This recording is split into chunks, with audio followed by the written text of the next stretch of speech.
الحمدللہ رب العالمین والعاقبۃ للمتقین والصلاۃ والسلام علی سید الانبیاء والمرسلین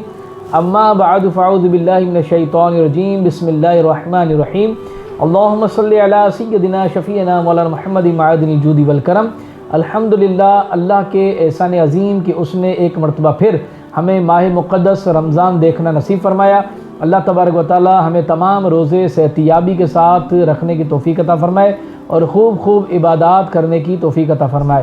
اس ماہ مقدس میں ایک مسئلہ یہ بھی دیکھنے کو ملتا ہے کہ چونکہ کھانے کی روٹین تبدیل ہوتی ہے، پورا سال کھانے کی روٹین اور ہوتی ہے اور رمضان المبارک میں اور ہو جاتی ہے، تو لہٰذا جب بندہ بیمار ہوتا ہے اور ڈاکٹر کے پاس جاتا ہے اور ڈاکٹر یہ مشورہ دیتا ہے کہ آپ کو انجیکشن لینا پڑے گا، اب عوام یہ پریشان ہوتی ہے کہ انجیکشن لوں گا تو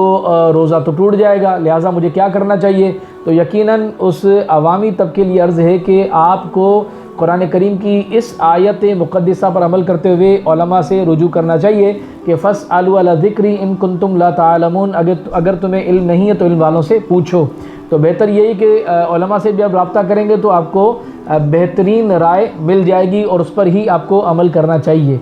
اچھا، وہ اگر علماء سے رابطہ کر کے مشورہ لیتا ہے تو پھر علماء کا ایک طبقہ تو یہ ارشاد فرماتا ہے کہ انجیکشن لینے سے روزہ ٹوٹ جائے گا۔ ان کے اپنے دلائل ہیں، ان کا یہ کہنا ہوتا ہے کہ انجیکشن لینے سے روزہ اس لیے ٹوٹتا ہے چونکہ کھانا کھانے سے جب بدن کو تقویت ملتی ہے، اس لیے کھانا اور پینے سے منع کیا گیا۔ اگر بندہ کوئی بیمار ہو دوائی پیے تو لازم بات ہے کہ جب دوائی پیے گا تو جسم کی بیماری دور ہوگی، یعنی جسم کی اصلاح ہوگی۔ تو وہ کہتے ہیں کہ کھانا پینا ہی نہیں بلکہ ہر وہ عمل کہ جس سے تقویت بدن اور اصلاح بدن کا کام ہو، اس چیز سے روزے کی حالت میں اجتناب کرنا چاہیے۔ لہٰذا چاہے کھانا کھایا جائے تقویت بدن حاصل ہوتی ہے جس طرح سے، یا نہ کھایا جائے اور وہی کھانا اگر ڈرپ یا انجیکشن کے ذریعے لیا جائے تب بھی روزہ ٹوٹ جائے گا، یا اصلاح بدن کے لیے دوا منافذ بدن کے ذریعے معدے تک جائے تو روزہ ٹوٹے گا، چونکہ روزے کی حالت میں دوائی پی تو روزہ تو ٹوٹ جائے گا۔ تو ان علماء کا یہ اپنے مضبوط دلائل ہے، ان کا یہ کہنا ہے کہ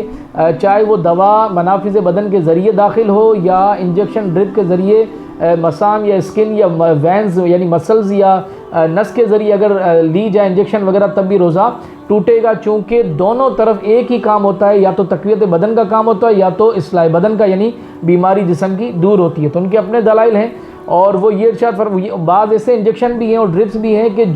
جس سے دونوں کام ہوتے ہیں، یعنی بیماری بھی دور ہوتی ہے اور غذا اور طاقت کے انجیکشن یا ڈرپ بھی دی جاتی ہے تاکہ اس سے تقویت بدن بھی حاصل ہو۔ لہٰذا ان کا کہنا ہے کہ جس طرح سے کھانا اور دوائی دونوں سے روزہ ٹوٹتا ہے منافذ بدن کے ذریعے جب بندہ پیٹ میں داخل کرتا ہے، اسی طرح سے انجیکشن اور ڈرپ بھی منافذ بدن کے ذریعے نہ بھی جائے لیکن وینز کے ذریعے یا جسم کے اندر کسی بھی ذریعے سے داخل ہو کر یہی دو کام کرتے ہیں، یعنی اصلاح بدن اور تقویت بدن کا، لہٰذا اس سے روزہ ٹوٹ جائے گا۔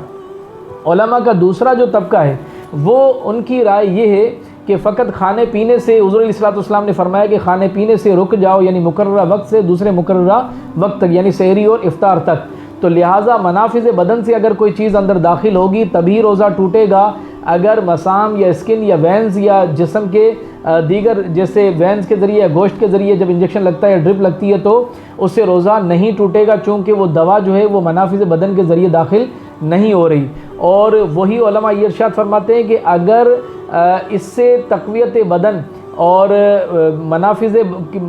بدن کے علاوہ اگر انجیکشن لگانے سے روزہ ٹوٹتا ہے اور اصلاح بدن کو دلیل بنائے جائے تو جس طرح سے پہلوان ہوتے ہیں اکھاڑے کے اندر، وہ اپنے جسم کی نکاہت دور کرنے کے لیے، اپنے اندر جسم کو تقویت بخشنے کے لیے بہت سارا جو وہ تیل لگاتے ہیں، اپنی چمڑی پر جو ہے نا وہ مالش کرتے ہیں، یا اپنی ٹنڈ کے اوپر جب بندہ تیل لگاتا ہے تو کچھ دیر کے بعد وہ تیل جو ہے وہ خارج سے اندر داخل ہو جاتا ہے اور وہ چمڑی اسے جذب کر لیتی ہے، لہٰذا اس سے تقویت بدن بھی حاصل ہوتا ہے۔ تو پھر اس تیل لگانے سے بھی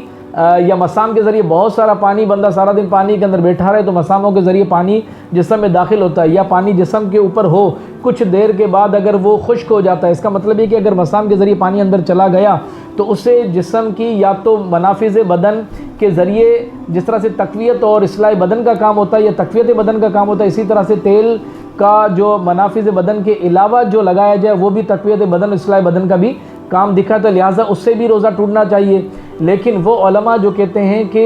انجیکشن لگانے سے روزہ ٹوٹتا ہے تو وہ اس بات پر تو وہ بھی عمل کرتے ہیں، ان کی رائے تو اس پر بھی یہی ہے کہ تیل لگانے سے لہٰذا اگرچہ وہ چمڑی کے اندر داخل ہو جائے، جسم کے اندر داخل ہو جائے، تو روزہ نہیں ٹوٹ جائے۔ بہرحال دونوں کے اپنے اپنے مضبوط دلائل ہیں، جانبین دونوں علماء سمجھ لیں ہمارے سر کا تاج ہیں اور دونوں کی رائے کا احترام ہے، لیکن جو روزے کی حالت میں عوامی طبقہ ہوتا ہے وہ دونوں جانب کے جو فتوے پاتا ہے تو پریشان ہوتا ہے کہ ہمیں کیا کرنا چاہیے۔ تو ایسی مطابقت ہو جائے، ایسی تطبیق اختیار کی جائے کہ دونوں جانبین علماء کی رائے کا احترام کرتے ہوئے دونوں پر عمل ہو جائے۔ تو کرنا یہ چاہیے، آپ کے لیے یہی مشورہ ہے کہ جو بھی اگر اللہ نہ کرے کوئی اگر آپ کو بیماری ہے یا کوئی وائرل انفیکشن یا کوئی معمولی یا اللہ نہ کرے کو درد شدید مطلب پیٹ کے اندر یا کسی قسم کی کوئی بیماری ہوئی ہے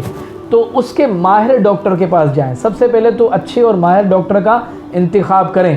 تو وہ اگر ڈاکٹر آپ کو کہتا ہے کہ روزہ کمپلیٹ ہو جائے پھر بھی انجیکشن لگ سکتا ہے، کوئی معاملہ نہیں ہے، آپ روزہ مکمل کر سکتے ہیں، تو ان علماء کی جانب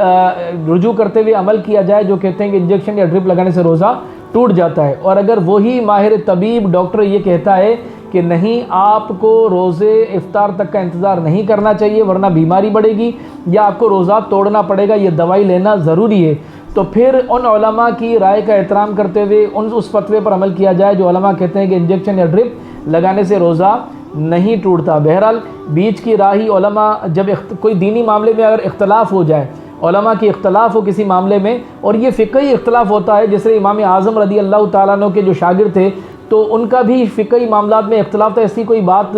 بڑا کوئی معاملہ نہیں ہے۔ بعض اوقات جو ہے وہ لوگ جب کسی مفتی صاحب سے مشورہ لے رہے ہوتے ہیں تو اس سے پھر دوسرے بڑے بڑے ائمہ کا وہ فتویٰ دکھا رہے ہوتے ہیں، حضرت دیکھیں گے انہوں نے تو یہ مطلب رائے دی ہے، تو یقیناً ان کی رائے کا بھی احترام ہے۔ لیکن علماء اس وقت جو موجود ہے الحمدللہ ان تقریباً اکثریت جمہور علماء کا اس بات پر بھی فتویٰ ہے، یقیناً ایسے علماء بھی ہیں جو کہتے ہیں انجیکشن سے روزہ ٹوٹ جاتا ہے، لیکن وہ علماء کا مستند علماء اور مفتیان کرام کا دارالفتہ اہل سنت کے ایسے بہت سارے فتوے الحمدللہ آپ کو مل جائیں گے جو یہ کہتے ہیں کہ انجیکشن یا ڈرپ لینے سے روزہ نہیں ٹوٹتا، لیکن بحالت مجبوری سے مراد یہ ہے کہ اگر اس کے بغیر روزہ کمپلیٹ نہیں کیا جا سکتا تو پھر آپ بھلے ڈرپ یا انجیکشن لے سکتے ہیں، لہٰذا اگر اس کے بغیر روزہ کمپلیٹ کیا جا سکتا ہے تو اجتناب کرتے ہوئے نہ لیا جائے۔ اللہ تبارک و تعالی ہمیں تمام روزے صحتیابی کے ساتھ رکھنے کی توفیق عطا فرمائے۔ وآخر دعوانا ان الحمد للہ رب العالمین۔